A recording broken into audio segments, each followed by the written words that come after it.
I'm Ben Burton from Team TerrorTops, and you're listening to the RoboCast.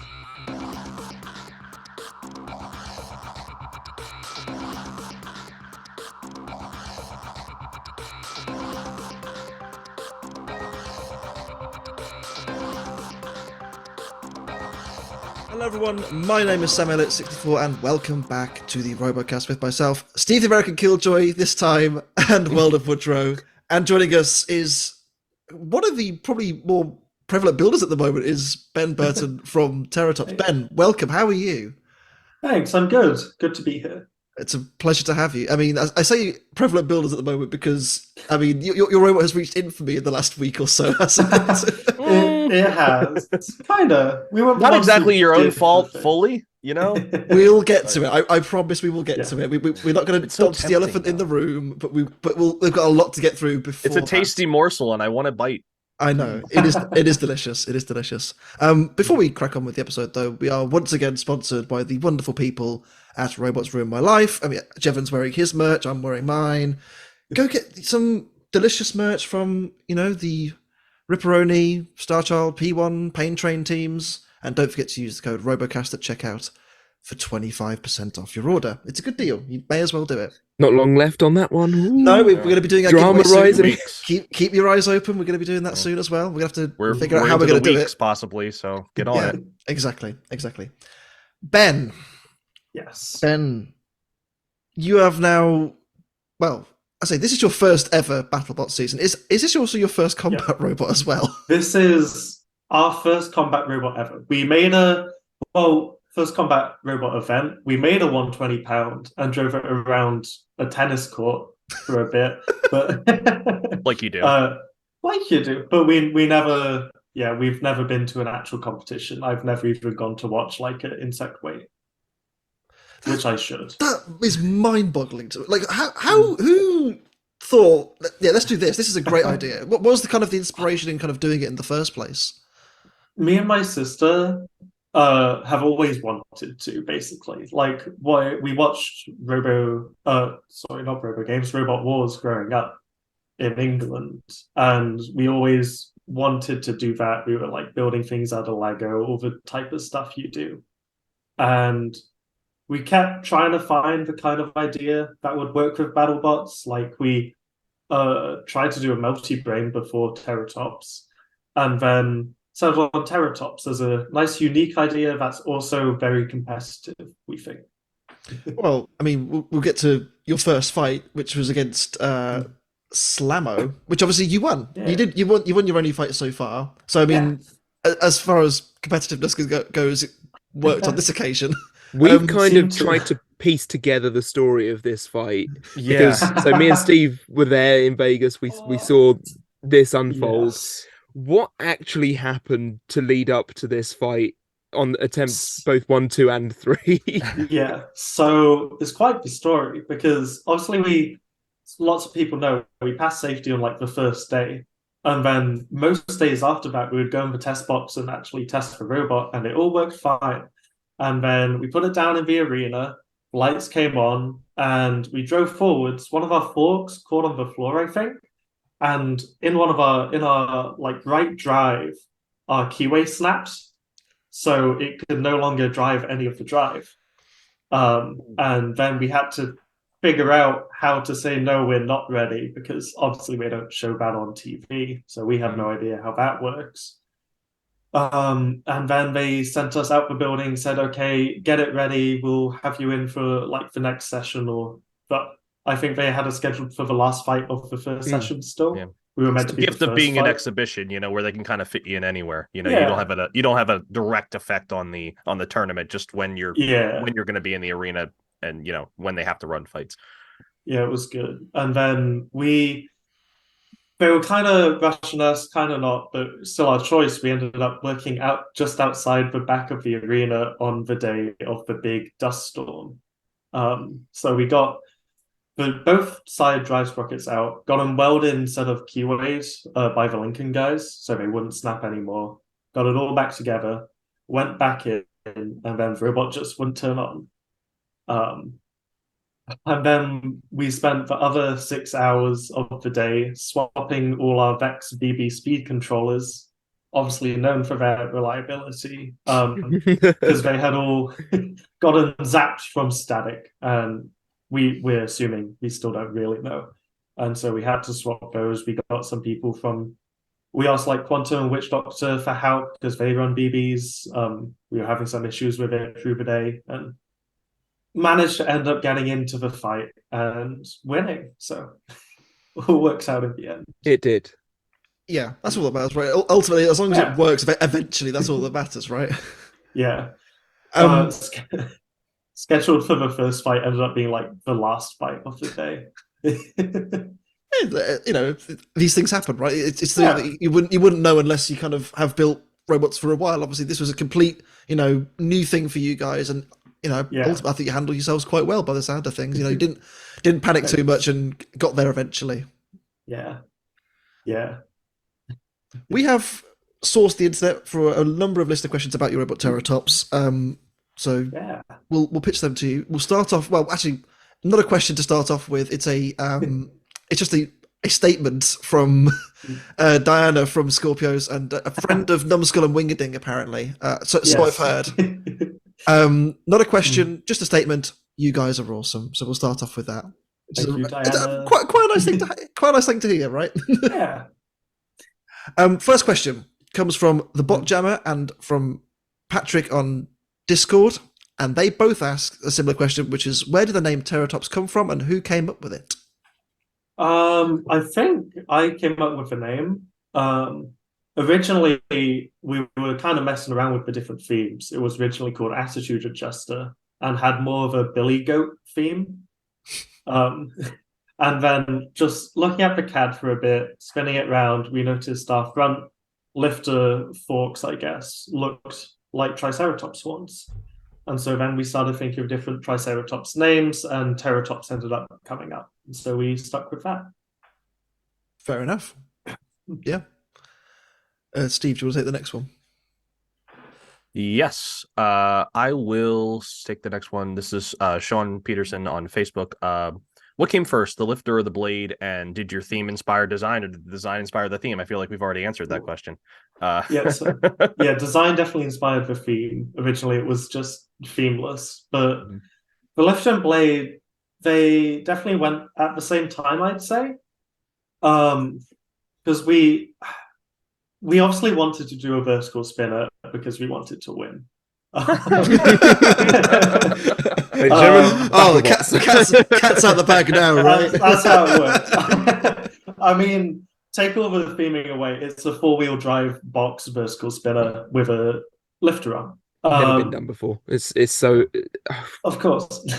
So now they're designed. Originally, very very originally, we were going for more of an armadillo, and instead of a lifter, we had a full shield that would fully encase the robot. Someone said this I can't remember who it was. We interviewed someone years ago, and they were like, I wonder if there's a way. It might have been Aaron Hill. I can't remember, or it might have been someone along those lines. But they said, put the spinner in like an encased dome, and then open it out, and then it's fully spinning. But how do you tell? Yeah, that's incredible. The plan was.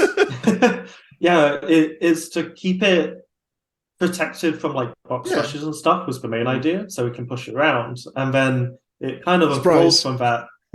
It evolved from that, and we ended up finding out, we just need the lifter by itself to protect from box rushes. It's just a bit in front of the spinner, and that means nothing can actually touch the spinner unless we want it to, and when we want it to, it hits hard.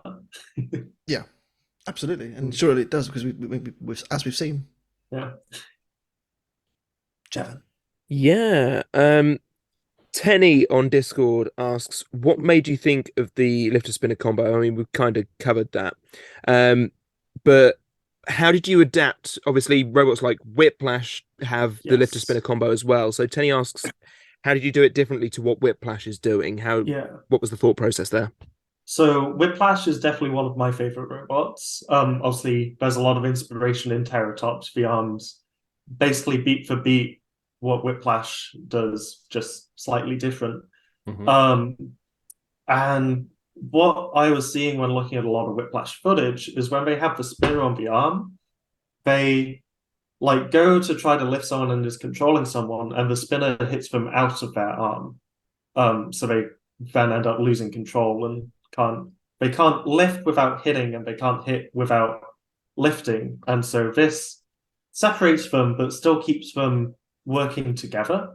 So if we want to, we can just push someone around a lot, keep them pinned to a wall if we want to, although that doesn't make for very good TV.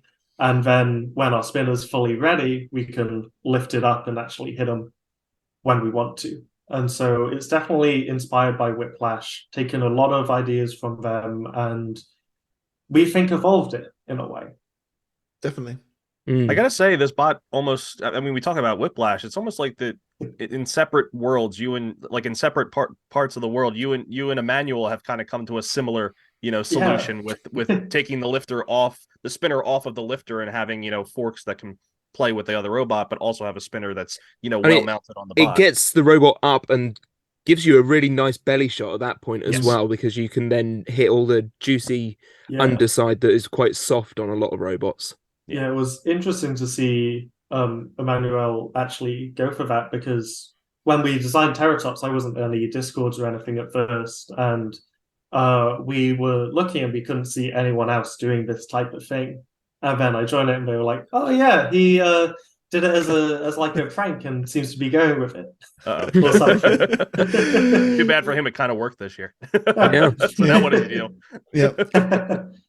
Yeah, it's just go through all the efforts and like, oh, someone's already done it, sort of thing. Yeah. Yeah. There's enough distinction between the two of them, I think.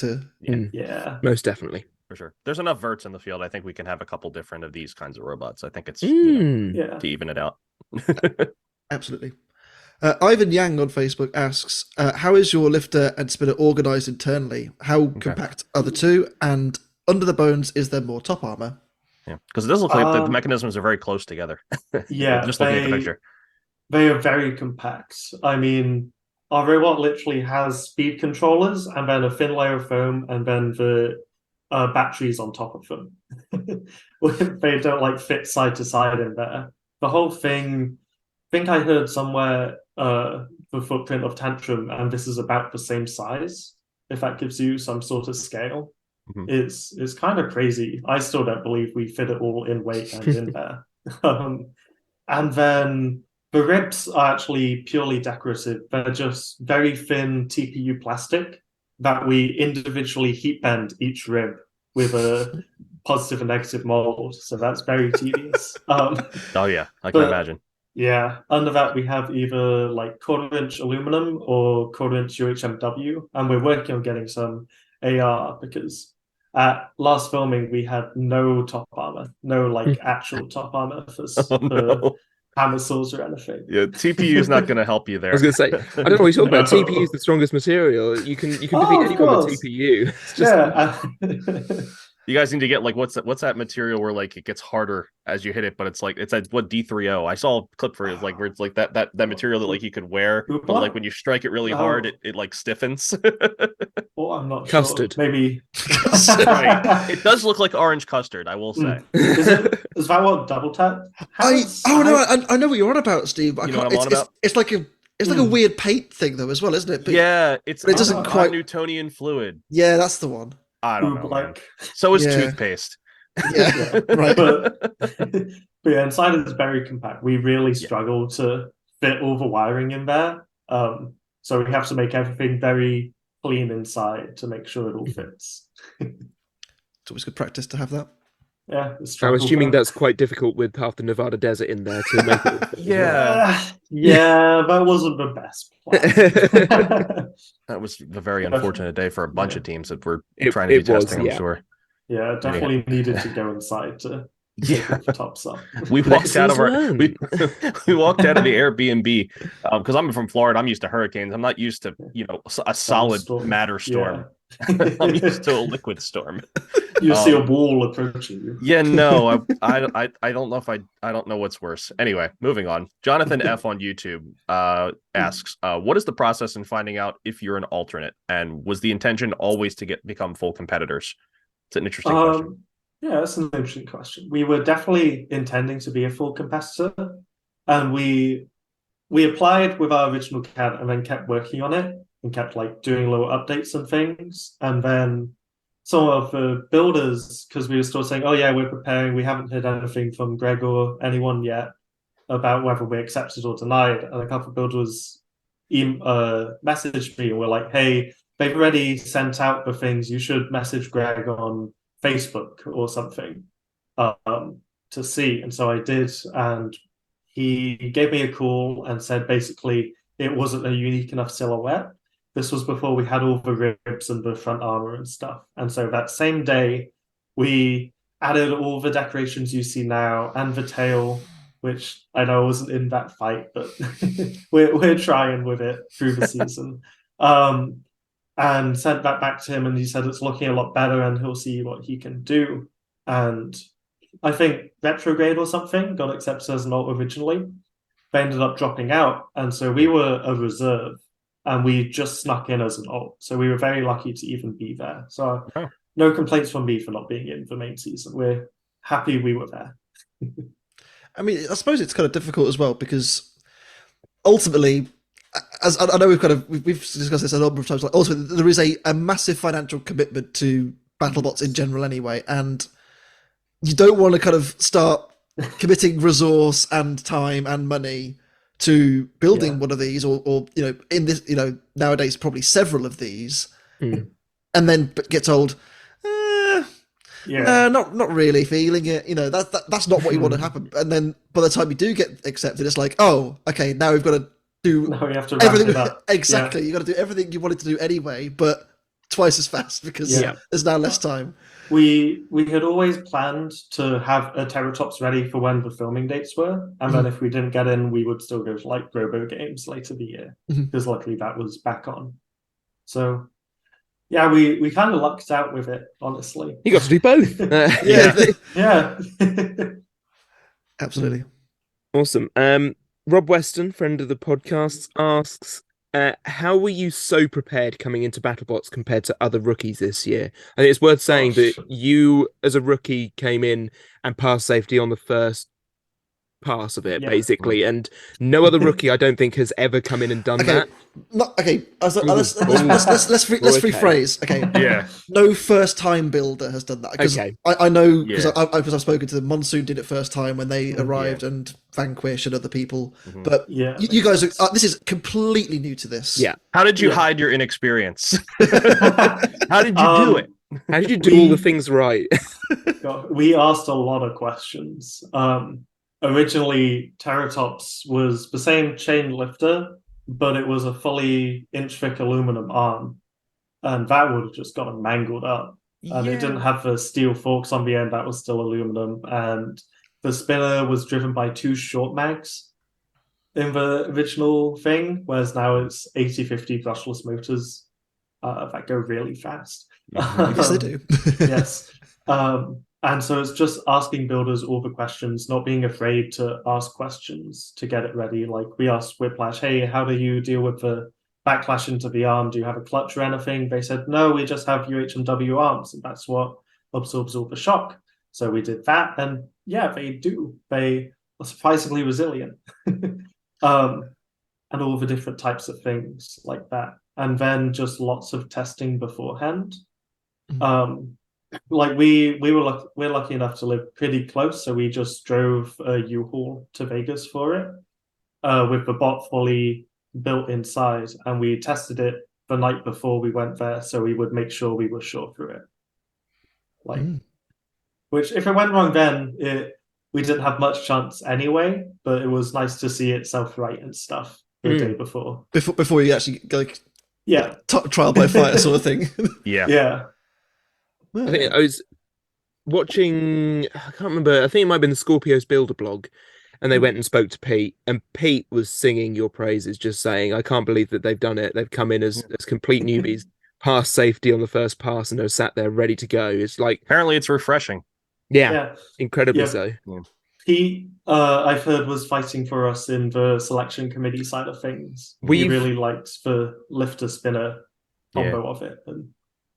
we've been saying all season that we want you in the main season, and we'd have liked to have seen you in the main season this year, but Thank you. I think I understand the reservedness of inviting a completely new team and saying go for it, but given what we've seen so far, I think the excuses are RoboGames, you've certainly tested and shown that this thing works, and that you can be ready to fight multiple times, ready to go, problem solve everything. It's just a good robot. Let it in, BattleBots. Come on. I think you've done enough in the past. I think you've done enough in your exhibitions, and then with RoboGames. I know it's been, we'll talk about it, but it's it's. Go ahead. I got nothing else to say. Optimistic. Thank you, and we're quietly optimistic about it. Well, Good. Maybe not quietly. I'm kind of seeing TerrorTops' praises all the time. So. Loudly optimistic. I like it. Yeah. We've heard a little bit about BattleBots Proving Ground being a thing very soon. Are you thinking of going along to that as well and showing what it can do, or do you think sort of RoboGames and what you did last season is probably going to be enough to do? I think RoboGames was enough. We're focusing more on building the V2 now. Yes.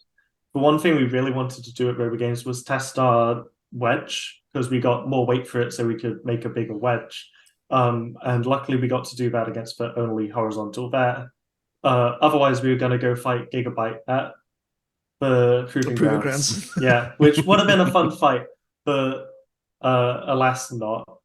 Yeah, it's maybe for the main season. Who knows? Yeah, maybe. That's a scary fight, though. It's not one you normally ask for. But... Definitely not. Definitely not.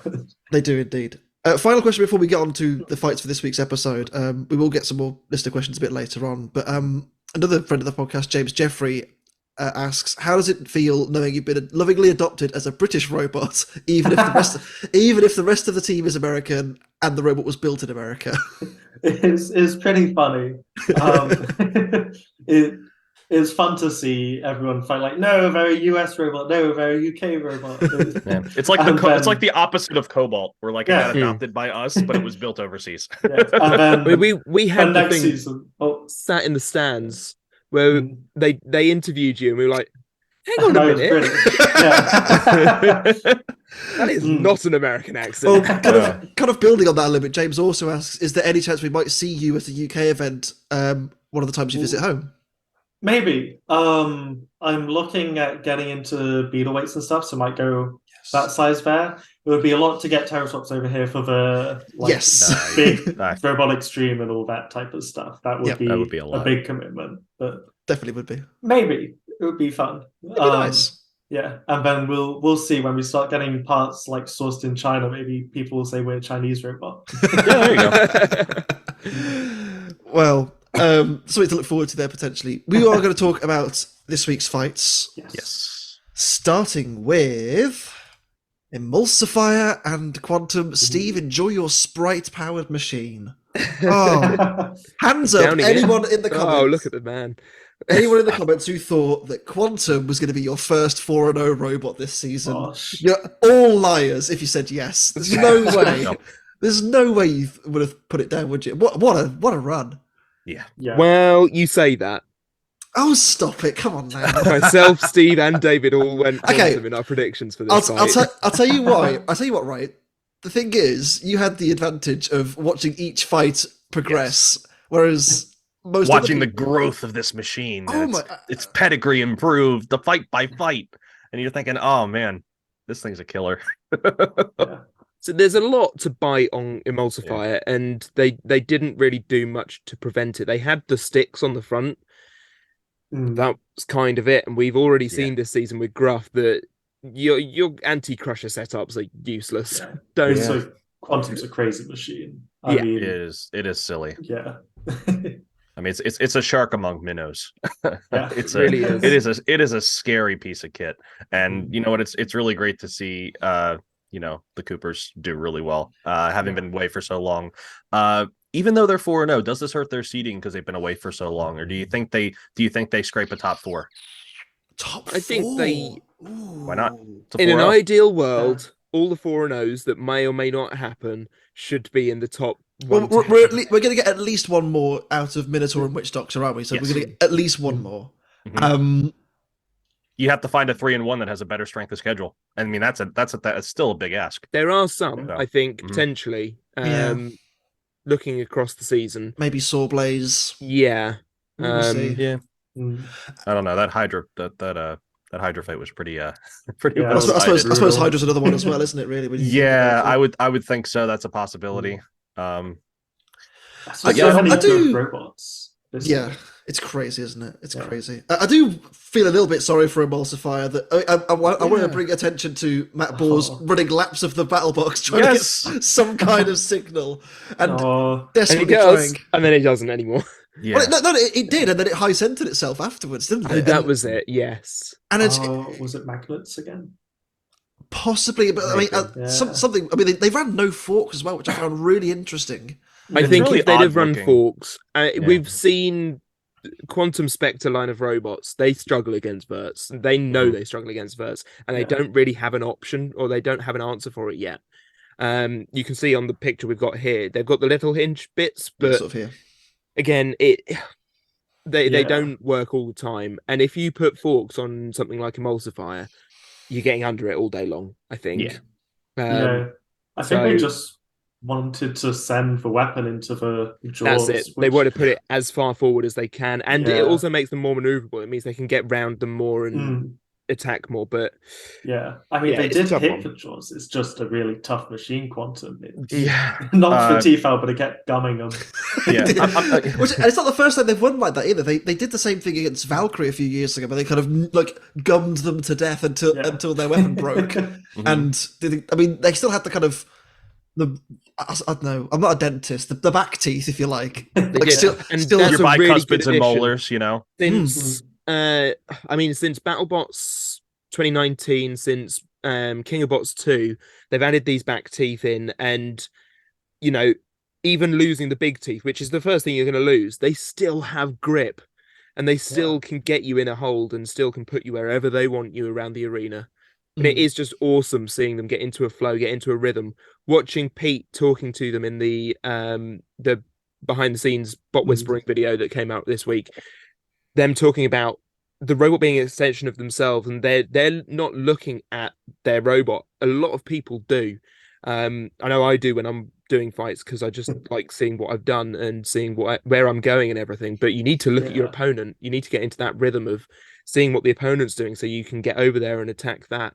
And if Yeah. you point the sticks in the right direction for where it should be, and it goes there, then all the better. Yeah, it takes a lot of faith in your machine to do that, though, because it has to be fully responsive to what it's intended to do when you push the sticks. It's Yeah, because Yeah. most of the time the other bot has a really big spinny thing that you need to stay away from. And they did a really good job for a majority of this fight. I don't really think the disc really got a good strike on them. I mean, yeah, it was just a really good control fight, and mm, I mean they smothered Emulsifier in this fight just completely and utterly. yeah, They made a Crusher relevant in 2022. wild. just wild. Just wild. I Yeah. mean, after like seeing Razor ending up coming back, doing not great in New Robot Wars, you wouldn't think a new Crusher would kind of appear, but Quantum is on another level. It's a special honestly. machine, isn't it? Yeah, Mhm. that's beautiful. Yeah. I mean, not just the head, but all the like blue armor work. And all- underneath that as well, like a lot of it's like Oh. kind of, it's just incredible. It, like, again, Yeah. there's a few clips of it in the Bot Whisperings video on YouTube, and I highly recommend people go and watch it, because, as I said, there is a lot under the skin that is just really, really nice. Mhm. Yeah. So I'm guessing we all say that Quantum's going to get into the bracket then at 4-0. It's likely, I Yes. guess. Likely. Pretty Yes. likely. Yeah, okay. What about Emulsifier at 1-3? I would really hope so. I don't know. I mean, maybe. Look, they've had incredible fight against Yeah. Fusion, their first fight out. And they lost. They lost it, but it was back and forth, and it was a close Mhm. decision. Yeah. They then, Malice. yeah, they had a Yeah. semi-loss against Malice. I mean, they got high-centered. Malice was done in. Like, Mhm. the fight continues, Emulsifier wins all day long, but that's the way the fight goes. But I wouldn't count that as a strong loss against them. It was an unfortunate circumstance in which they got stuck in KO corner, as I'm dubbing it. And the other side's controversy corner, right? Yeah, that's it. Okay, lovely. Excellent. They then had the fight against Banshee, which they won. It wasn't the biggest showing for them, but at the same time, it's a win on the board, right? Yeah. And then they lose to a 4-0 Quantum. I mean, to me, that's a decent lineup of fights and a decent strength. It shows what the robot can do. I mean, Malice, I've never seen mangled like that. No. And Fusion on until they fought some robots and RoboGames. We'll get to that.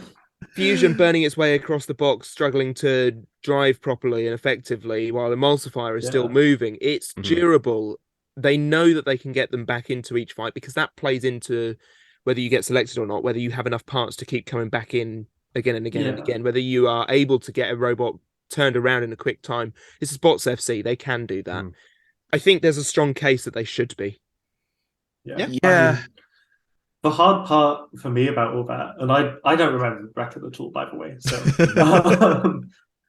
is what like 2 and 2 bot do you make miss out to put the 1 and 3 in? It's a tough spot BattleBots is in with all of these, both selecting and selecting who makes the round of 32.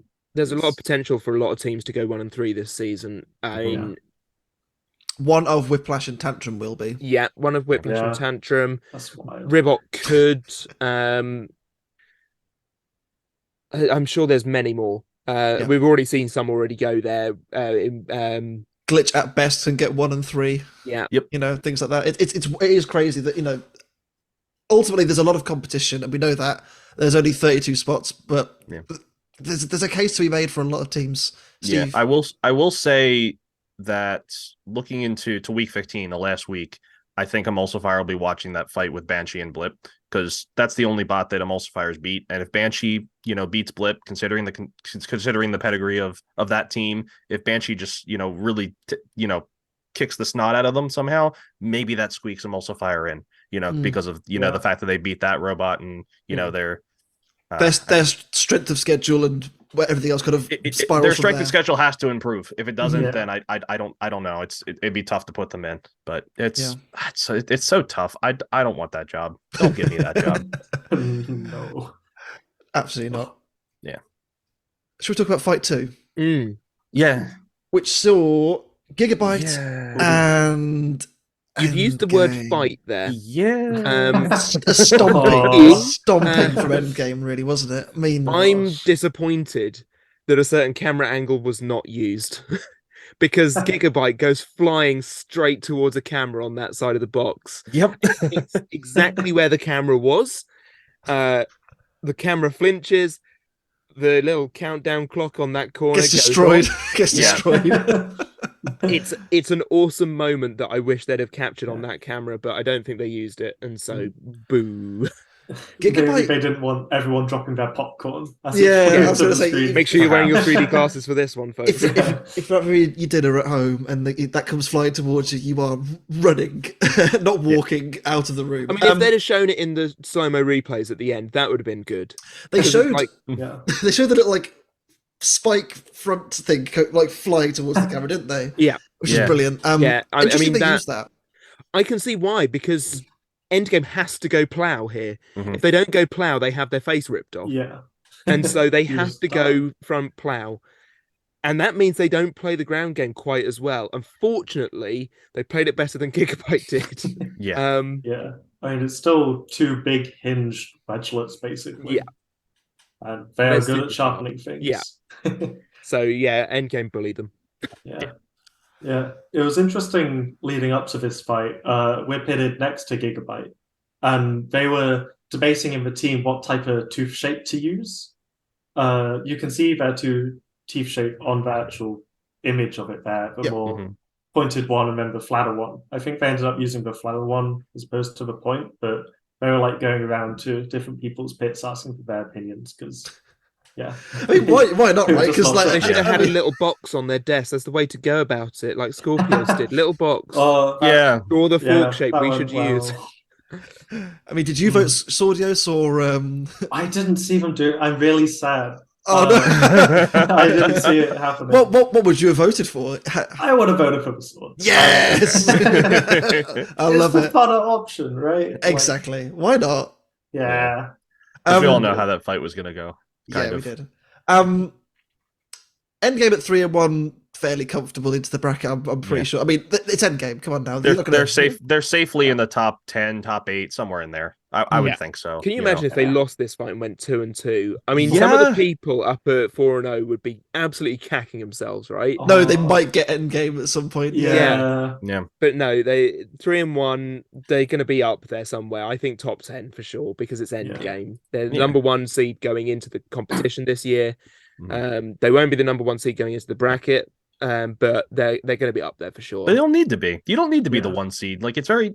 I wish I knew the stat. I'm working on that, but there should be like a stat with like how often like a top 4 seed has won. These brackets. How often does that even happen? When does it matter? Bite Force. I think Tombstone was someone else Bite Force. Yeah, Tombstone was a 1, wasn't it? I think Tombstone was a 1 series too. Yeah, I think Possibly. so. Yeah, I think so. Yeah. And then it was Hydra, wasn't it, in 20? Yeah, that went well. Yeah, and that then didn't go well. And then who was? And there was Endgame last year. No, it was Endgame last year. It was Ribbot was 2. Oh, I think. okay. Ribbot was 2. Yeah. Yeah, Okay. but the real wackiness happens when a high level robot gets a low seed. Like Hydra did. Yeah, like like Hydra. Hydra being A play-in 31st seed or 32nd seed, whatever, Oy. and then just taken over. Like if you go 4-0, whatever, get that top spot, you don't want to face a Hydra and Endgame round 1. That's just that's bad news. Well, isn't it? that's like the ultimate run, though. It's like the 1 seed's supposed to have the quote unquote easier run to the title. If you're the 32 beating the 1, well, I guess you're now the 1 seed. yeah. Technically. Good luck, everyone else, sort of thing. You know? Yeah. But I feel like we haven't talked much about Gigabyte's kind of mediocre run this year. Well, it's 1-3, with losses to free shipping, obviously Endgame, and also lost to Bloodsport. That was it. And they did manage to beat Starchild, but the only problem with that is, unfortunately, so has everyone else. And it was very much a robot suited to them, and I feel like that's going to cost them quite a lot. No, the fact that free shipping beat them in that first fight is really hurting them, I think.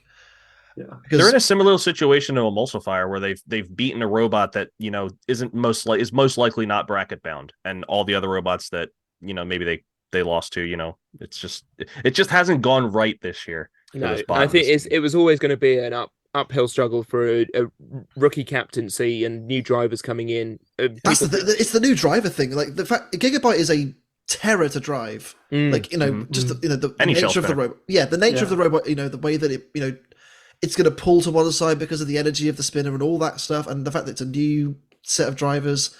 And I know it's small fry. In Lego Wars, I absolutely hate driving the body spinners because they do pull. You can't drive them in a straight line. They just don't want to. Yeah, they just veer whichever way they're spinning. Yeah. And yes. On top of all of that, I mean, it's a big horizontal full body spinner against a bunch of wedges. They had a hard going anyway, and the shelf as well. There's those short corners. Yeah, really especially with the short corners. It's couple all that with the new drivers, trying to get a feel for it. It's a rough season for Gigabyte. With the seasons that Gigabyte and Shreddit have, are we seeing the death of the shell spinner as we know it? Not. Yeah, I hope. Like, I feel like I really like them. There's an evolution. Like, I feel like the kind of the addition they have of that kind of spiked front end. I feel like that's a really, like, if they made that like a permanent feature and made it a little bit more of a kind of structural sort of thing, like the fact that they can disrupt a wedge, that could be really beneficial. I mean, they take out some of the weight from the big chunkier. That's the issue. I might have an idea for a running beetle metal weight tops might though on there. shake that up a little bit. My one question with the spike front is, what do you do when they're on the spike front? Right. And you either go forwards and then the wedge is hitting your spinner anyway, or I have no idea. I just feel like it's so hard now with big horizontals. Like, you're seeing Triton having struggles, them and Shreddit are having a lot of struggles. Even Tombstone last year struggled through to the bracket. Like it's everyone really has hard. an answer for it. I think you kind of have to start going towards the more horizontals like Malice and stuff. The Malice is your fusions that have alternative setups, alternative things to try and spoil your game. Like in this fight where endgame has to go plow mode, otherwise it gets wrecked. Having those wedgelets, it's the right idea. It's just it wasn't executed well here. Yeah. Or even like a rotator type thing or Valkyrie being an undercutter, that adds a lot of danger as well, as opposed to just going for the big impacts. Definitely. Yeah, it's just, you need to kind of make your opponent think a little bit more than just I'll put a load of steel at the front and see what happens. Yeah. Times are changing. They do be. We'll move on to fight number. Oh, I've gone too far. Fight number 3 was, I think, the best fight of the episode. What a fight! Surprisingly, How about it? About time. Where has this Shreddit Bro been, and where can I get more of it? Well done, team. Yeah. This was much more like it. Yeah, they got it working. They really did. Can't be happier. So I will say, Overhaul did pretty well for the first. This was a great minute or so of this fight, or a little longer. They were doing the thing. This is one of the best fight of two halves I've seen. Honestly, you got Overhaul starts the fight well, picking up Shreddit Bro easily, and then smacking him on the corners of each of the screws. That was just beautiful because it is a hard bit of metal. You hit that enough times, something's going to break. So that was awesome. And then Shreddit Bro turns it on in the second half and absolutely ruins Charles Guan's day. We were in high five for this fight and they wheeled Overhaul past us. Oh my god, it was ruined. It was so broken. We've kind of harped on this season that, ultimately the design and concept of Shreddit Bro is right there. We've seen things like Poison Arrow before, and obviously Minotaur with great success this season. The drum looks way more substantial than it ever has done on either of the two Pain Train machines. This is just, it was just so good. And then, the fact that they just kept sending the weapons straight at each other. It was. I was saying earlier this season, this shows shades of Minotaur, and this fight, it came out. Honestly, this was putting the whole package together. They had the drive issues previously, they've sorted them out. They had the drum issues previously, they sorted them out. Finally, everything works together in perfect harmony, and Shreddit Bro is now a concern for people. Yeah, for sure. I mean, seeing it get working was scary because it's really hard to deal with a big drum. You saw when so much of the robot is just weapon. We talked about that with egg beaters too, where you have with Riptide or with Copperhead. You're like, there's so much that you can't touch on the front of the robot, and that's the part that's coming at you. Majority of the time. So what do you do?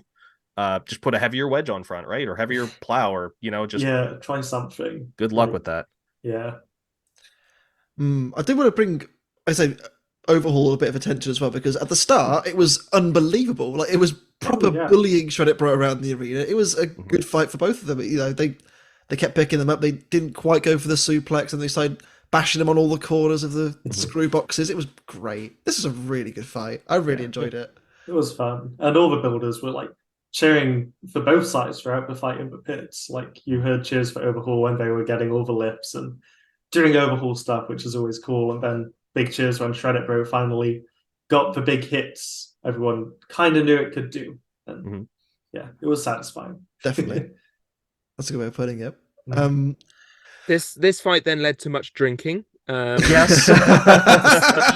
This was on the final night. Yes. Yeah, this led to Steve having transport issues on the following morning as he tried to get home.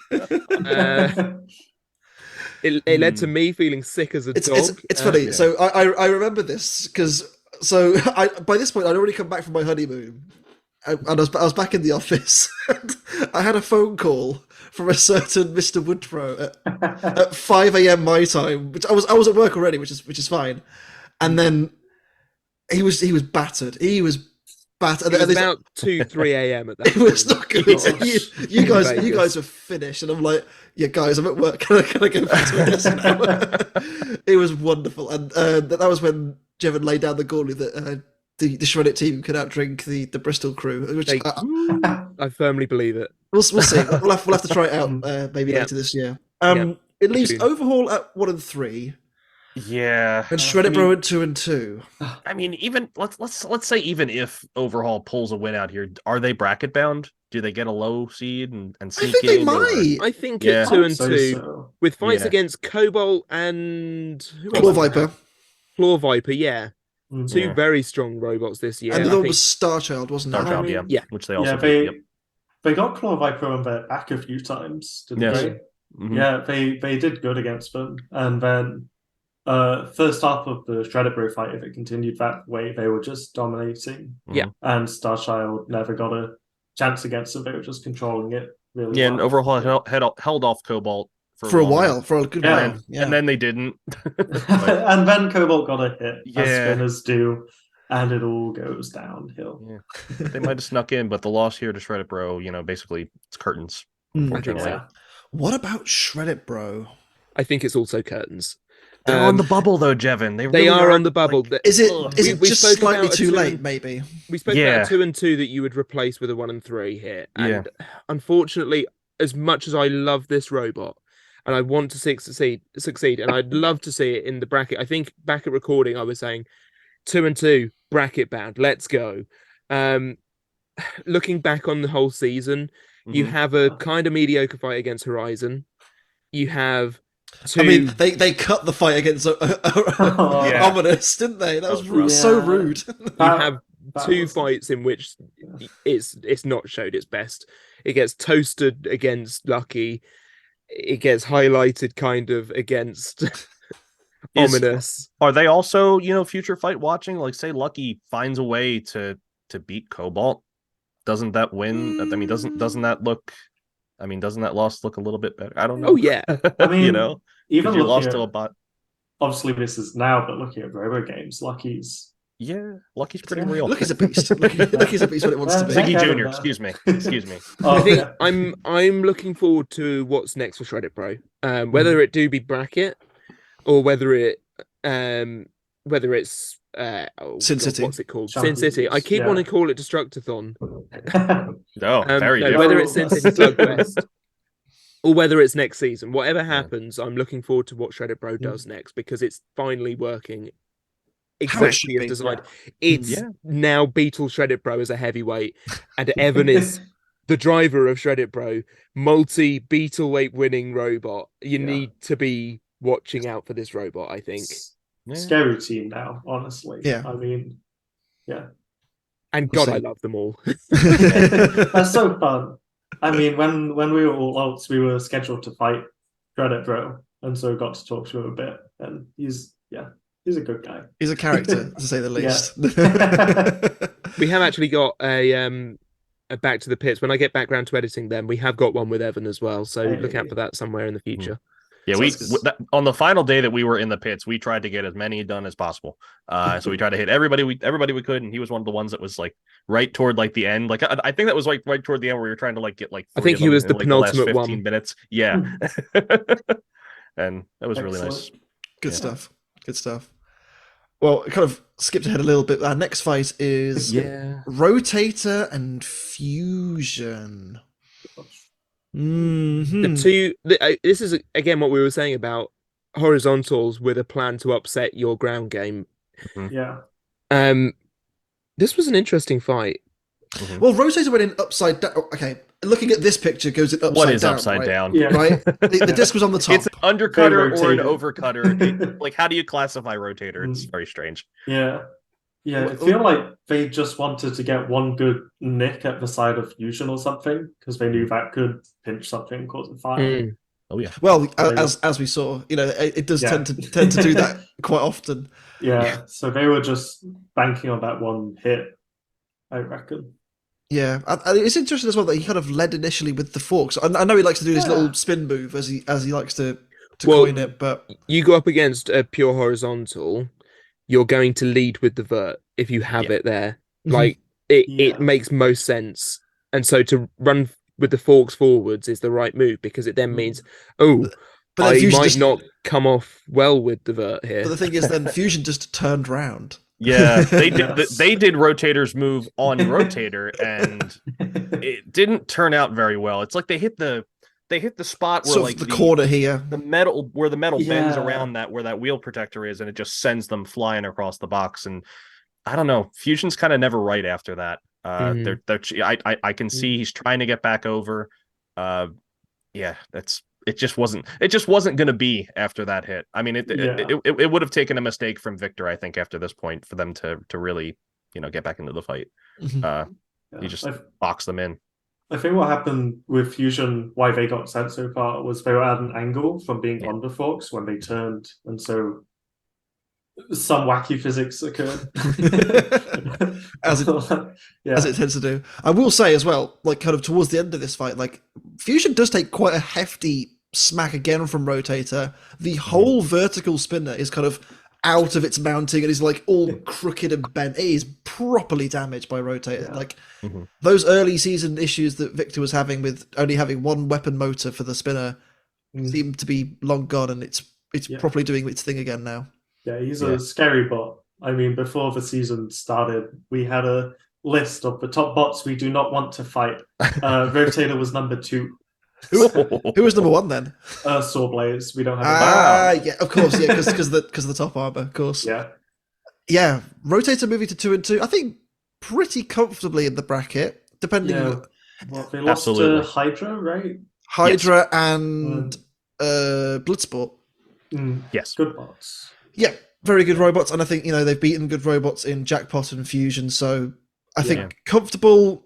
Where would you put them? Where would you put them, Steve? You're looking quizzical, so I'm asking you.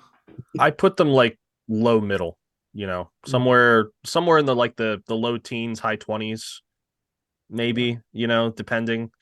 I don't know. You got to look at it. It's so hard, when you get down into the clear as mud area of 3 and 1s and the 2 midfield and 2s. pack sort of thing. Yeah. What about Fusion? It's put on some of the best fights this year. Yeah, it's going to be hard to keep them out because of how strong their schedule is. Yeah, I mean, they've incredible. taken a lot of fights to 3 minutes. Incredible fight against Emulsifier. We talked about it earlier. They were beating Witch Doctor, who is on a course to either go 3 and 1 or 4 or 0 at this point. So that by itself should put them in the bracket. You've then got the 2 fights here that have kind of then their seasons rather petered out. Well, Huge is at 3-0 at the moment. True, and could go 4-0 next week, and then they've obviously just lost to Rotator, who it's a dangerous opposition anyway. Yeah. I mean, I think they've proven they're a scary bot to be against. Their 2 weapons are working well, doing a lot of damage each. If I was the committee, I'd put them in.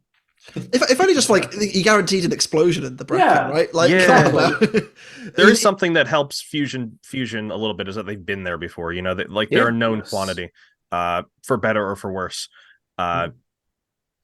It's tricky. Last time they were in the bracket, were they 15? I think it was. Yeah, midfield pack, weren't they? And they ended up getting drew against Tantrum, which obviously didn't end up going. They became a hat. They did. They did become a hat. We'll see. I think they've got a lot of good things going for them. Not least Reese Ewart just being dry as anything. And a great interview. So funny. He's great. It's just so deadpan. Like you can never read him. What's going on in there? He's always his own best critic, his own best cheerleader. Absolutely, he is one of a kind. Truly, he is. Next up is Skorpios and Ribbot. They finally awoken. Well, it's funny because the whole season I've been backing Ribbot to win fights because Ribbot's really good, and supposed to be. I've called it the Ribbot trap because every time I back them and they end up losing, and then I think this week was the first time I didn't back them and they ended up winning. I'll be honest, I was so looking forward to our little predictions game, watching everybody see Ribbot season be absolutely shocking, and then this might come along and everyone go, Ribbot sucks. So I'm not going with it this time. And then You they know, come the and big win. thing Okay. that changed, the shell on the top, they got to go back to the old frog. The tree frog it's just not doing it. You know, I have to say, for the I just first, watched this year. Oh, go ahead. for the first like 10 seconds, 20 seconds of that fight where Skorpios gets underneath and just bullies Ribbot back, I'm thinking, here we go again, because they just brack them into the corner. Yeah. They bring the weapon down.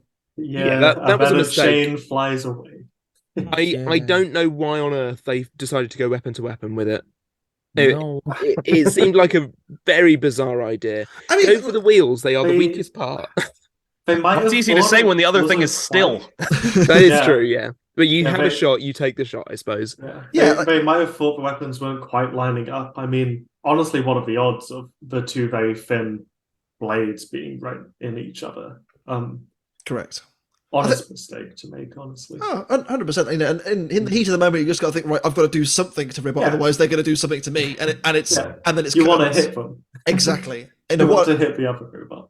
The opportunity's there. You've got to try and take it, and I suppose they maybe a little bit of rush of blood to Diana's head. Maybe I don't know because she's the weapon ops, isn't she? Mm. It's also worth noting this was filmed as a main event. It was. It wasn't ever told to us that it was a main event, but we know it was filmed as one. correct. So I don't know what makes it not main event worthy. Well, we'll get to the main event a bit later on, but I think this is. I don't think you can really put Overhaul and Shreddit Bro as the main event because just for Yeah. For many- So, for like, many I wouldn't have reasons. said so, but reasons. between this and what became the main event, this is the better fight. I think so. Yeah, it got fight of the week, right? exactly. Yeah. So Is it Ribbot's season? You know, the fact that they're 0-3, it drops them out of main event quality, unfortunately. Yeah, but surely it's got to be. So from my perspective, I would say that makes a better main event. Is if they lose Right, this, yeah. they're out. They're right on the cusp. This could Right. be the end of their season. Their playoffs start today. Yep, pulling victory from the jaws of defeat. You know, that kind of thing. Skorpios has already beaten a vert this year with this new fork setup. Is it going to work again? Exactly. With the later match, there's another robot that's vying for the top spot in the bracket. So that might be what pushed it, but I don't know. It's a tough one. I can see merits to both of them. To be honest with you, like they're both good. They're both good Be in a fights. different episode, maybe Yeah. we main event, but Maybe not this one, I guess. Ribbot eventually getting Skorpios' wheels, and the wheels just absolutely just flay to pieces. Yeah, don't they just a blade. yeah. It's a blade of armor, but you need it to move. right. Yeah. Creative movement. Yeah. Yeah. Ultimately, you know, Ribbot did get themselves out of a hole. I think there was a very good little segment before the fight itself where they kind of highlight the fact that Skorpios can actually do a lot of configuring as well, and so can Ribbot. So there's a lot of chess going on between the two. Having spoken to Diana quite a bit, I said to her, you know, was there any doubt that you were going to go with the vert armor? And she goes, "Oh no, we knew there's no chance in hell they go for the horizontal because they just lose." I mean, it's Skorpios. Exactly. Yeah. Why would you do it? Why would you do don't that? go horizontal against Skorpios. Exactly. And so I think correct decision, obviously, because they got the armor configuration right, but Yeah. that one moment may have swung the fight. It may not have. I think Ribbot was also in just a good place at this point. Yeah. They would have probably got to where they got anyway, Yeah. even if they took a hit or two. Correct. I think so. Tough one for Skorpios to swallow, I think. 2-2, Skorpios, I think, probably still gets in the bracket. They kind of have slumped a little bit towards the end of their season. This definitely hurt their ranking. The fact that they've lost the fights now from Sawblaze, even though that was a fun fight. You say towards the end of this season, though, their fight against Big Dill wasn't convincing. They were on the back foot from that one as well. Mm. So I think a mid to lower seeding for them here at 2-2 is probably fair, but they get in the bracket for sure. Yeah, I agree. mean, they also have the pedigree of being Skorpios. Yes, Correct. So they're safely in the 20s, somewhere in there. Yep, I would agree. probably, yeah. What about Ribbot? Is this enough? Grog.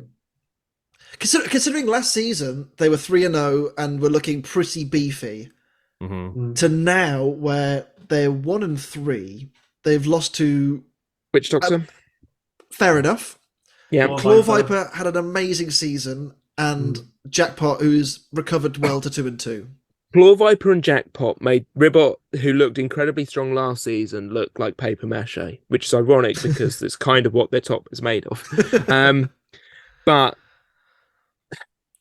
personally, I say let's no. Put it like this. Let's put it like this. If you're putting Fusion in, I feel like you have to put Ribbot You got to in put as well. Ribbot in. Yeah. If I you're feel putting like Fusion in, I think you have to put Ribbot in lower. I don't know. That fight with Jackpot was kind of akin to the Let's put it this Emulsifier way. fight. I think. I don't know. Fusion versus Emulsifier was very close, like the Jackpot fight. Mm-hmm. But Ribbot has faced Witch Doctor, Fusion has faced Witch Doctor, and one of those was winning against Witch Doctor. The other was not. And so I think Ribbot gets a low seeding, which it could then play spoiler as we discussed. It gets all the way up there, but I think Fusion has to go higher than Ribbot if it does get in the bracket. I personally don't think it should, because you lose. You put Fusion higher because even though we got a Ribbot with a knockout and then Fusion with the judge's decision being their only win, you know. Yeah, I still do, because of the quality of the fight that came within it. Okay. Because even if it's a judge's decision, it doesn't make that judge's decision any. We talked about this with Jake last viable. week, didn't we? Really, like Jake kind of said, ultimately it doesn't really matter to him if it's a knockout or not, as long as it's a good fight. Yeah. At this stage, And it shouldn't. I don't think it should matter whether it's a judge's decision or not, because you can have a judge's decision that you've been dominant in, but that could equal as much as a KO. I mean, it was a knockout between Copperhead and Triton, where Copperhead really did dominate, but at what end? It showed how good it was for like 5 seconds, and then it wasn't. It was a judge's decision because they were both knocked out. Oh yeah. Yeah. Honestly, technical knockout. I might value some judges' decisions higher than KOs. Absolutely. To win a judge's decision, you have to be winning the entire fight, pretty much, or the majority of it. To win a knockout, you just have to get one hit. Yeah. Right? Correct. And I see some ranking systems with robots that value KOs higher than judges' decisions, but there really shouldn't be such a binary split between the two, because there are many judges' decisions that are better than some KOs I've seen. So I'm coming around. I'm getting what I'm. You seeing what we're putting down? Yeah, I'm seeing it. But yeah, I at the time when this was recorded, Ribbot was out in my books. Really? Yeah. They Even had the fact that they were a 2 seed last year. You think that helps? I think that might carry them in, if anything. I saw this when we were at recording. I had every faith that all of the 2 and 2s would be getting into the bracket, and all of the 1 and 3s would not be, or rather the ones that weren't impressive enough throughout the season. Ribbot for me lost to Claw Viper, made it look like an actual push car that they were just playing with. And that for me, that was the match they should have won, and they didn't. And so that for me said, sorry, Ribbot, better luck next year. But looking back over the season, I think they get in the bracket, but it'll be like it's gonna be close, but I would say 30 to 31 seed. 30. Yeah, it could be. They might sneak in. We'll see in a few weeks, I suppose, but or just right on the bubble. Yeah, we'll see in a few weeks, I guess. Now, Ben, you've been very patient. It's your time to shine, because next up is Dragon King versus TerrorTops. I know that robot. You Once do. again, they cut some of the best action. I know. They cut Wingerding and Numbskull. They don't do any of our intros, and our walkout was the thumbnail, and then they don't show it in the episode. I don't know. Rude. But yeah, also Wingding and was this the episode that made Chris laugh cry? Yes. Yeah, this was after a long day of recording, and this was after another long day of recording. So yeah, I mean, you had Toya and our team fighting Wingding with our mascot Shonk. Yep. And all the fun stuff happened. And no, just the fight. I mean, at least the one thing we did get to see outside of the fight was which dragon is which, because I can never remember. Numbskull is Wingerding's brother or sister.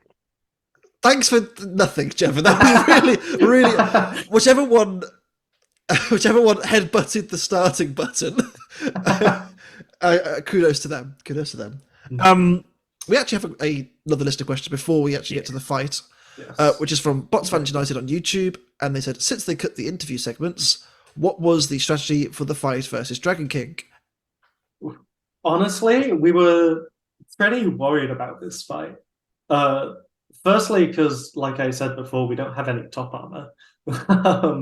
And then they're just such a spindly robot. We didn't think we would really get a hold of them. And then even if we would get a hold of like their side, they have treads, so they can just drive off our forks. So our main goal was to just use the lifter as a shield while we spun up the weapon and then just try to send it at them with that. Well, it did work eventually. We obviously took off one of the tracks, but I think the other question that was asked as well by the same person was, how did it feel to suplex a 250-pound dragon Turns king? out dinosaurs are better than dragons. Who knew? True. One of them is real. Both real. Really, it was amazing. Just seeing them get flung over the back, like from their we like stuck our in the in mouth. their mouth. It was so good. And then we just flung them, and it's not designed to do that. It's designed to tilt robots up, so it's only designed to lift 125 pounds. Although we did, we gave it a safety factor of 2 though in making it, and I guess that helped us out a lot. But yeah, I mean, if any cameras caught my reaction, I was just making the most surprised face, like type of thing. It can do that? I literally said we didn't know it could do that. We knew it could self-right, but that's a lot more leverage you get as opposed to... And it was like at the furthest distance possible because all their tracks were all the way the out. fact that you're grabbing the kind of the front of the mouth here, like you have to just put a muzzle in them. Yeah. What was it that killed your weapon? Because as soon as you took the track off, it just dies. And what happened? A couple things actually. Firstly, I just wanted to say, as soon as we left our start square, one of our drive chains fell off. That's why we veered to the right. We were driving. My sister was driving that fight with 3 courses drive. Wow! The entire time, and that's because there weren't proper spaces in the drive, which we then added after. BattleBots. They're managing to drive on 3 of the 4 wheels. Come on. And then the spinner was honestly the unluckiest thing that could ever happen. A piece of literally a tiny speck. Like this big of their tread got sucked into our robot. And then the way we have our pulleys set up at the bottom is we have the 2 pulleys, and then we don't have any set screws into the motor shafts. We have these little, we call them among eye because they're oval and have an eye. And so they go in the middle, and they have bearings in and little faces for the pulleys to rub against so that the pulleys can't move. The piece of the tiny speck of Dragon King tread went into one of the among eye through a 2mm gap into the bearing, seizing it up. And the things the pulleys were rubbing against, a rookie mistake, were made of aluminum, and the pulleys were made of aluminum. So that stopping spinning meant the pulley friction welded to that seized bearing face thing. And it was the way that it started. It was just a sudden, and it wasn't like it just stopped. It didn't there wasn't sparks, there wasn't smokes. It just gave up seemingly, and it wasn't like a big hit. It was The tolerance has changed a little bit. It might have been an issue. That's I don't know. Yeah, something a little sus happened. And that's okay. You had to do it, didn't you? You had to do it. And we've lost everyone. But yeah, so now we immediately after that made some steel versions of those aluminum pieces. So firstly, if the bearings froze, they couldn't friction weld. Also got some shielded bearings. We should have had from the start. We just didn't expect anything to go through the 2mm gap in the robot. Yeah, but that's just it though. That's BattleBots. So the things you don't expect to happen, and then now all of a sudden, that's not going to be a problem anymore. It's weakness leaving your robot. But luckily for us, I say luckily even though it was really unlucky, we managed to take out the tread at the same time. From there, it was pretty much a one fight. I mean, they can't really get a good hold of you if they can't drive into you. And I think we also broke their jaw. When you suplex them, their whole the kind of top piston at the top was Yeah. all broken as well. So as like Yeah.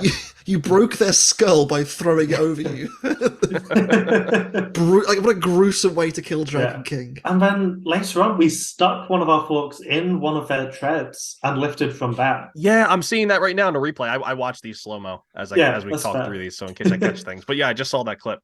Yeah, it goes right in. To show for it, we got one of their discs. We dented it with something. Oh, lovely. probably throwing them. Nice.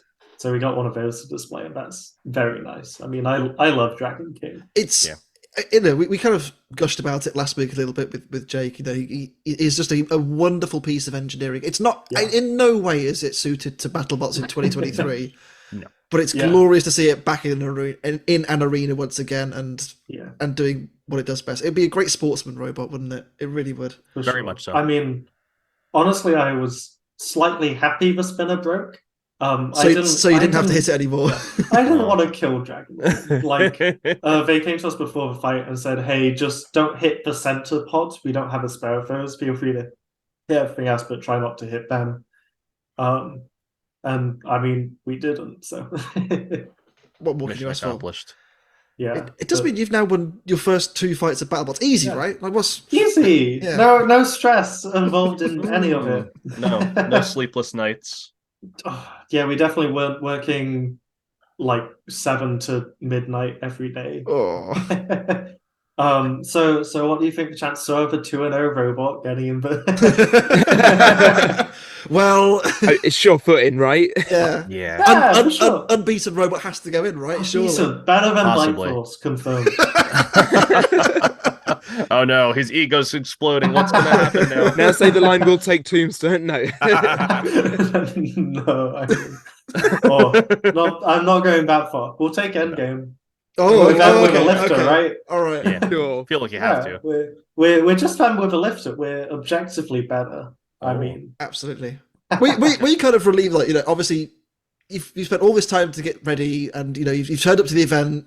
Okay, you're an alternate, but you've got 2 fights and 2 wins. yeah, What more can you ask for? exactly. It was an amazing experience. I mean, and we fought seasoned veterans in Slammo and Craig Danby. They've been on the show many times. Got to Craig's top been doing this 32. since long time ago. Do have a question about that. Did you apologize to Craig Danby for beating him?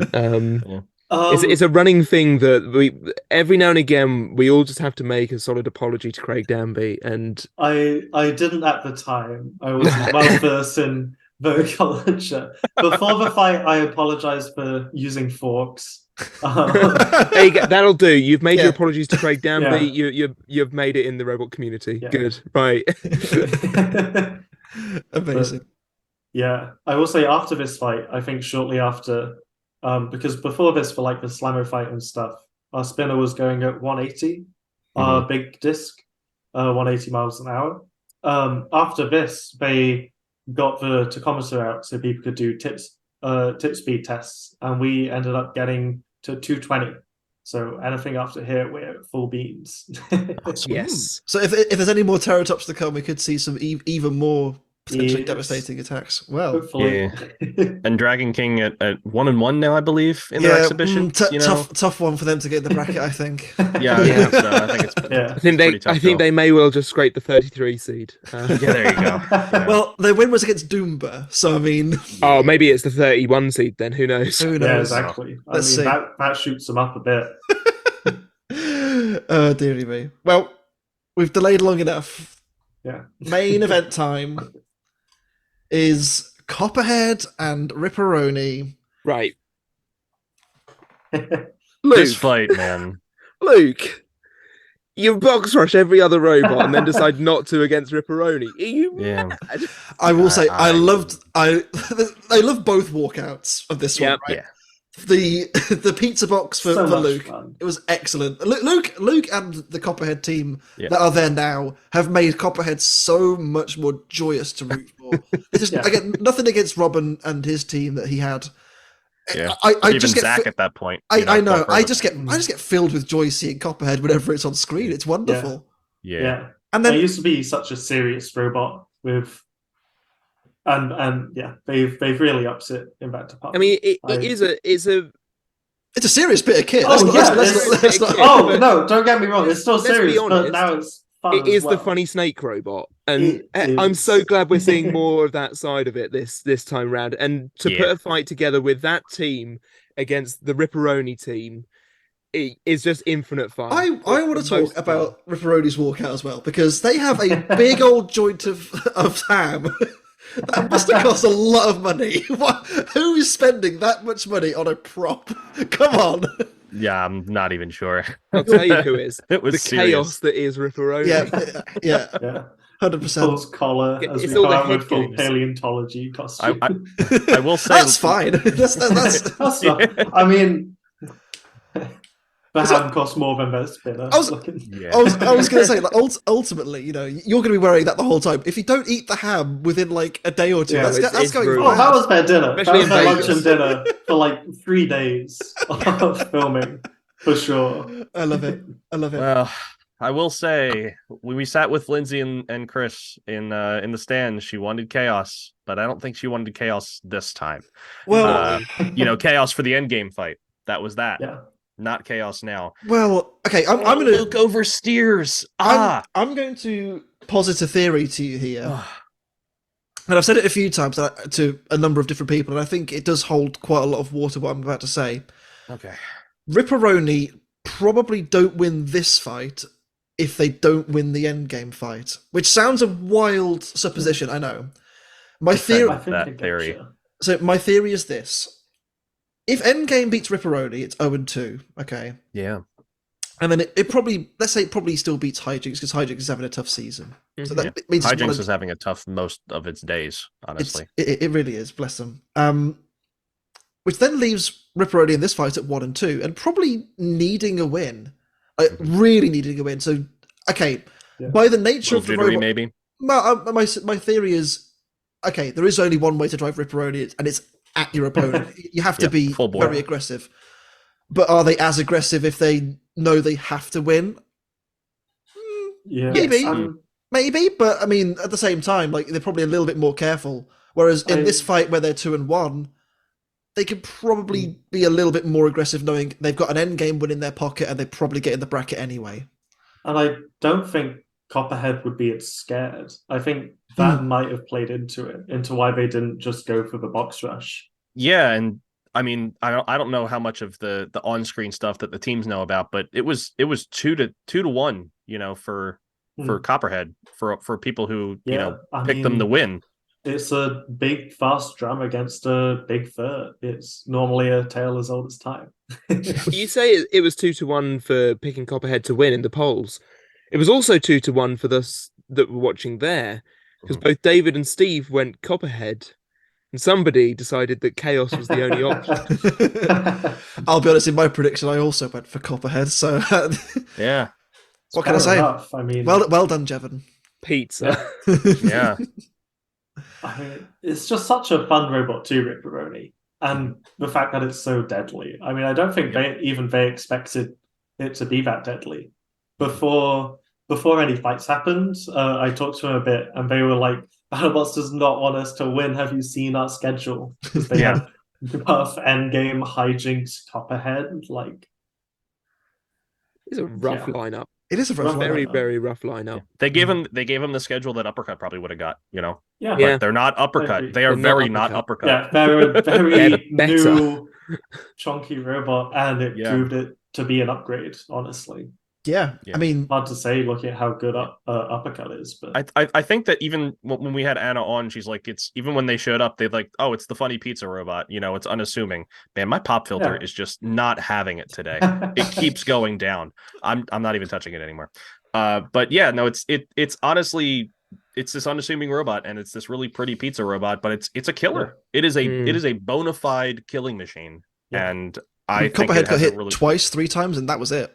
And that was it. They hit him right in their little power spot in the back. I don't know if anybody's seen the video that Robert did of their really cool power startup sequence where like they kind of have a situation where like they were having trouble with their connectors and they were arcing, and they would over time, those connectors, fail over time. So they created a system that basically soft starts the robot power, and then they can kind of keep it on, after the fact. So you press a button, it slowly charges up all the circuitry, and then you put a switch, and then it stays on. But instead of having like that big shock of current running through everything, you end up with those connectors that get all screwed up as easily. But it's interesting. But like RIPperoni just gets a hit like right on that spot. I mean, completely whiffed the box rush. Yeah, like doesn't even try for it. He starts to think about it and goes, "Oh no," and turns, and then RIPperoni goes, "Bye." We'll take that. I mean, it's exactly where we wanted to hit like Manta, because that's where all their power switches are too. It's just right at the back of drums, because that's the bit that's facing away the most. Yeah, absolutely. Yeah, they just got the perfect shot on them. Kind of lined up, but it wasn't to be for Copperhead's perfect season this time around. RIPperoni at 3-1, and Copperhead at 3-1, both in. Yes, it's also in. Where would you put them? Let's give a. I think you probably have to put RIPperoni above Copperhead now, purely for the fact they've beaten Copperhead and also Endgame. Yeah, I mean, Top they 10, have both all of the them? hype behind them. Honestly. RIPperoni. Does Copperhead's pedigree give it just a little more though?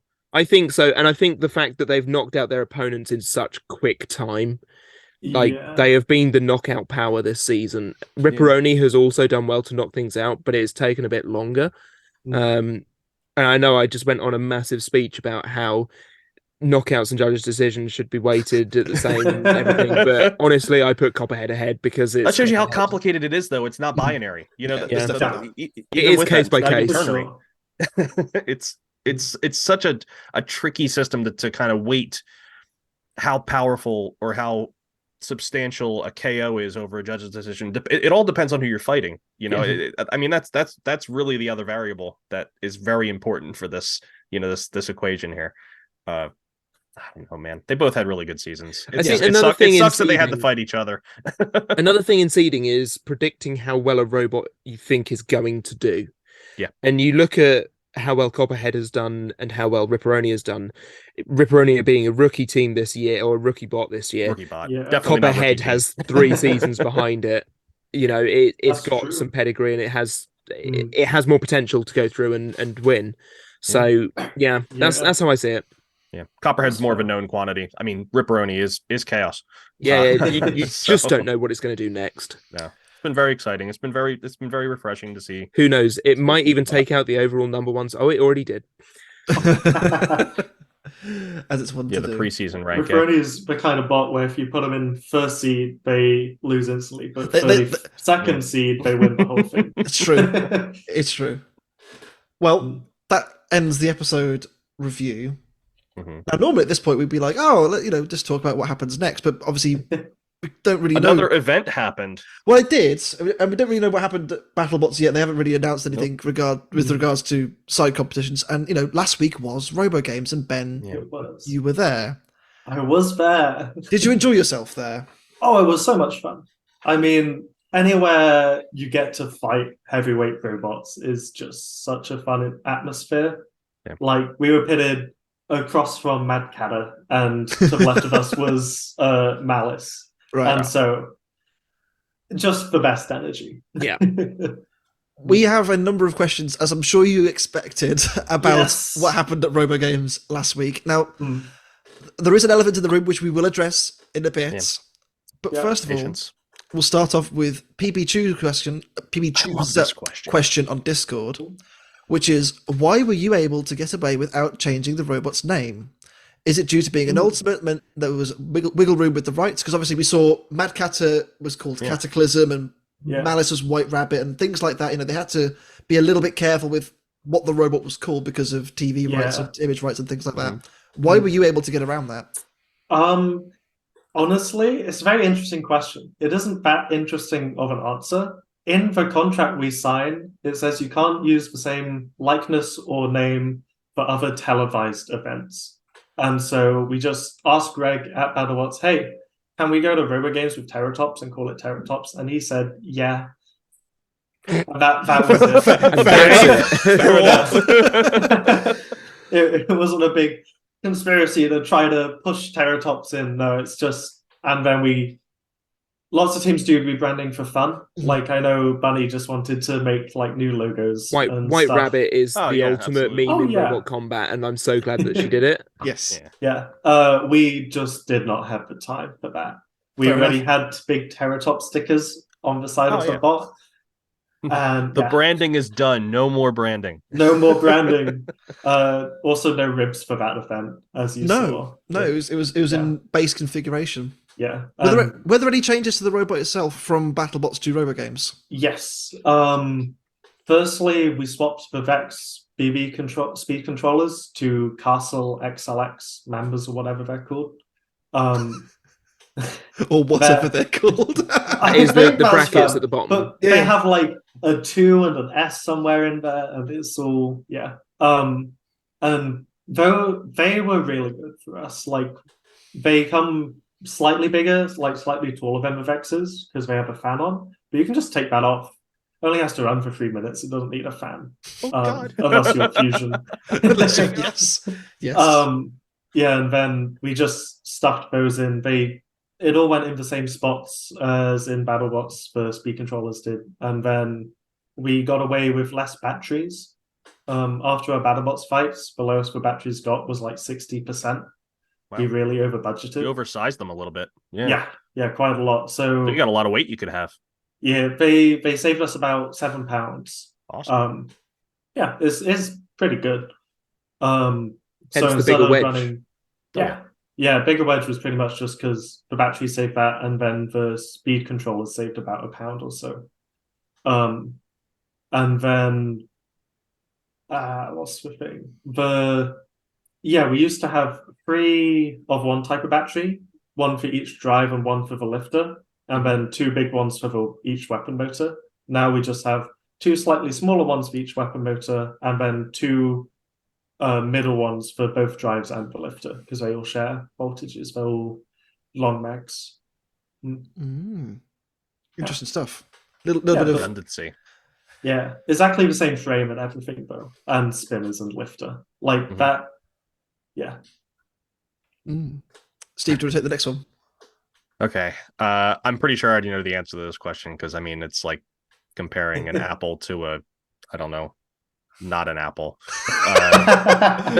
An oracle there, Steve. Thank you. Yeah. Thank you, Steve. Razor259 on YouTube is how does competing at BattleBots compare to fighting at RoboGames? I mean, they're both heavy events, but I'm not trying to pre-charge your answer.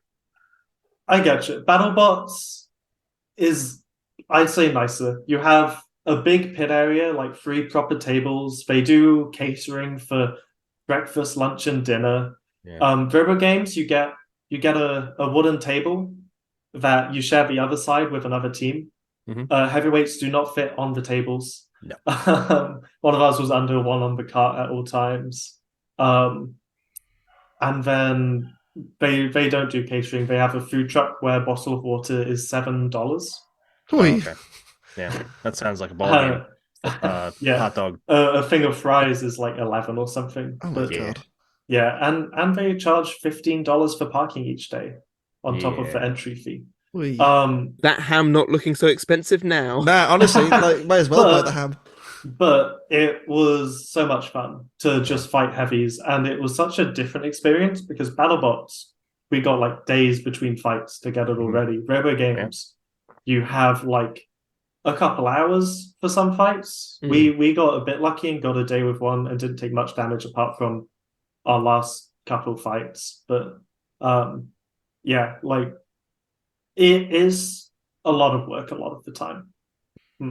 It's not really a fair comparison though, really, is it? Yeah, you know, because you have BattleBots, this it's a 2-week event, TV backed, big sponsors, and then you have RoboGames, which is like your backyard, heavyweight live event, which honestly is more fun in different ways. Oh yeah, absolutely. And to like walk around, see all the BattleBots, see the middleweights and lightweights. Would have loved to have seen some insect weight fighting. We only saw the lights, middles, and heavies. Not that I didn't mind that, but it would have been cool to see the insect weight stuff too. They could have done like another stream on Twitch. They could have done. It was on Malice's stream. They streamed all the insect fights. That's cool. Yeah. But it, and even like they had a ton of different types of robots, like walking robots, robots that like follow GPS signals to drive. Oh yeah, RC it's like cars a whole event there. I mean, Yeah. RoboGames is just one piece of it. That it's a whole. There's a whole lot of stuff that goes on. It's like a whole fair. Yeah, it was really cool to walk around everything. Yeah, Definitely. both events are very fun in their own ways, is what I would say. Yeah. Well, I get to bring us on to Jevin. the topic. Thanks for that once again. Nick Hutton on Facebook asks, "Did you get your fork back, or was it confiscated for evidence?" We got the fork back. Oh, that's good. We then signed it and gave it to Manta because they deserve it. But I think they deserved it. Yeah. Yeah. What was that like? It was interesting. We didn't really know what was happening because we're watching the robots. We aren't watching the roof. Something like we just expect it to all work flawlessly and be fine, and we get to play with our big death machines. But it turns out big death machines do a lot of damage to things. They're quite deathy. Yeah. It's weird how that works. But yeah, and so like we were just fighting, and we were just keeping on fighting, and then one of the safety people from behind us just goes through and pushes our tap out button really hard and shouted, "Stop, stop."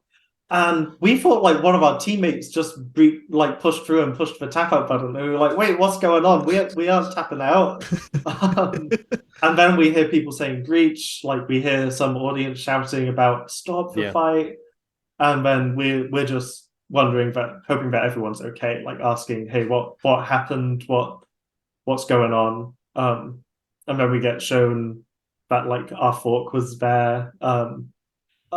Just when someone came around the corner and brings your fork to you, like, how have you got that? That's meant to be in there. Was when we heard there was a breach and we looked at the arena. We saw one fork on the robot and two on the floor, and the third was not there. Oh, the fourth, sorry. Yeah. Right. And so we pulled our bots out of the arena while they were fixing all of it, and then they called us to go back in, and we firstly we had basically already lost the fight. I mean, our anti-drum scoop that we wanted to just ablate, they just shattered it and flips us through our arm, which surprisingly still worked. We separated twice in that fight after our arm got a full Manta hit. So yeah, UHMW does wonders. It surely does. Like, flexible materials are wonderful, aren't they? Yeah, but sometimes. Yeah, we declined going back in. They firstly, we still had a fork on, which could have also gone launched through the ceiling. Correct. But yeah, we self-righted onto them, and we have these little metal like socks that we call them that go over our front plates. They had bent those up, so our front wheels were actually off the ground because of those. They won the fight fair and square. But we still get to be humble and egotistical and say that we withdrew due to safety reasons. We get that net. We get to put a little asterisk there. It's funny because the last question I had written down was, had the breach not happened, how would you think you would have fared against Manta? But so what we're saying is, you would have won, right? You would have absolutely. We would have won. Yeah. Okay. So what we're saying is, if BattleBots does accept both of you somehow, you're fighting. That's absolutely. We're gonna beat them on the big stage. There you go. Both robots should be in BattleBots. Manta has shown they're crazy, incredible power, incredible robot. It needs to be in BattleBots next season. I mean, the UHMW scoop that they tore right through, they tore the front off. With the area of that, it's like 20,000 pounds of shear strength or something, or an even bigger number maybe, is needed to tear that chunk off. And they did it. They did it and flipped Congratulations. But our only hope in the rest of the Manta fight was getting a weapon-on-weapon hit, and we would have probably lost that anyway, because it's a much smaller diameter weapon. As we've said a few times this season with others. Yeah, exactly. So by BattleBots, we'll have a new anti-drum attachment for the arm. Not made of plastic this time. Ready for Manta. Ready for Manta. We're going to take it to them. All right. All this has proven is that building robots is extremely dangerous and should not to be completed without great care. Exactly. I mean, that's why we went to so many events before that. Yeah, it was crazy. If you don't know what you're doing, then yeah, stay away from the big robots and even Definitely. small robots. Definitely. Honestly, be more careful of the insect weight spinners because Oh, yeah. they don't look as scary, which But they makes are. them a lot more dangerous. Yeah, Mhm. like they can easily take your finger off. Yes. Yeah. Well, given that the question that was asked was already kind of answered, I'm going to think of another one off the top of my head, Yes. and that's going to be our finisher. Of the fights you had at RoboGames, which one was your favourite? Definitely the mouse fight. I mean, the other two were really fun. We got really big hits, like we sent the bot to the ceiling a couple of times. Yes, that little, yes. little lazy bot. broke in half. It was unbelievable. Yeah, but there was something different about the malice fight. Firstly, we got to see our wedge. It held up. We were just in each other's face the entire time, and our wedge didn't bend or break or anything like that. And then, our spinner going into that fight, we knew wouldn't really be working. We tested it the morning of in our Airbnb's garage, and I love it. we were not in the same room. That's Don't fine. worry. No, that's fine. That's fine. That's fine. We're safe with it. But it was just kind of spinning up to half speed and then just kind of fluctuating. It was going wow, wow type sound instead of just a death hum.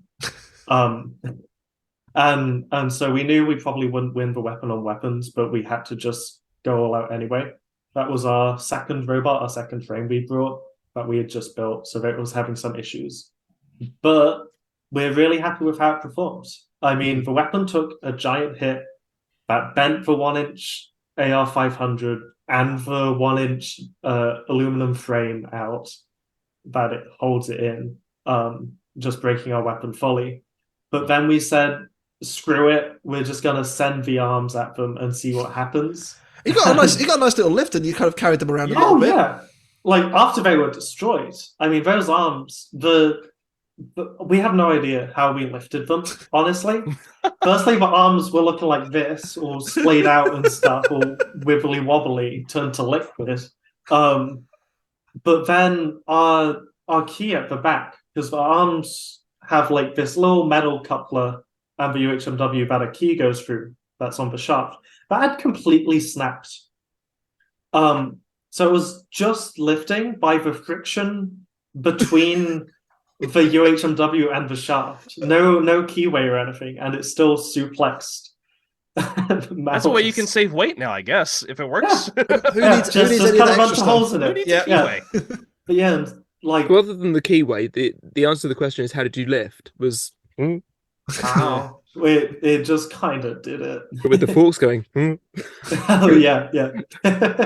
Amazing. Yeah, and then it was so close to being such a different result. When we were pushing back into them with our forks, a piece of our fork pierced through a 3D printed cover for their weapon motor. And after the fight, you could see a little fleck of our fork inside their motor power cable. Yeah, Very close. very Wowie. close. Wowie. Yeah, Awesome. Well, now you get to, that's at least, I'm still thinking about your Airbnb where you can write a review and say perfect for heavyweight testing. It's It funny. was. We're It was good. kind of already building up your schedule for next season as well. We've got Malice to fight. We've got Manta to fight. Oh, not Malice again. Gigabyte as well, apparently. Yeah. And then Like, someone without else. Endgame. Yeah, why not? Oh, yeah. An Why end game, not? yeah. There you Called them go. out. Yeah. Sure. My team is not going to be happy with that. Well, good thing we have no business building the bracket. They don't let us do that. No, Yes. not yet anyway. Ben, thank you so much for your time. This has been an absolute pleasure to speak Thanks to you. for the short Thank notice. you. I mean, for turning around on short notice too. I know it's Thanks for having me. I always love doing these types of things. I love it. And hopefully we'll see lots more of you in the future on BattleBots. Hopefully. Trey. Everyone else in the Pete. committee. But yeah, thank you so much. And obviously, good luck for whatever fight's coming up soon. We may see more TerrorTops later. Who knows? Yes. Who knows? All that said and done, I've been Sam64. I've been Steve the American Killjoy. I've been World of Woodrow. And Ben. That'll do. And the three of us will see you next week for more BattleBots. We'll see you then.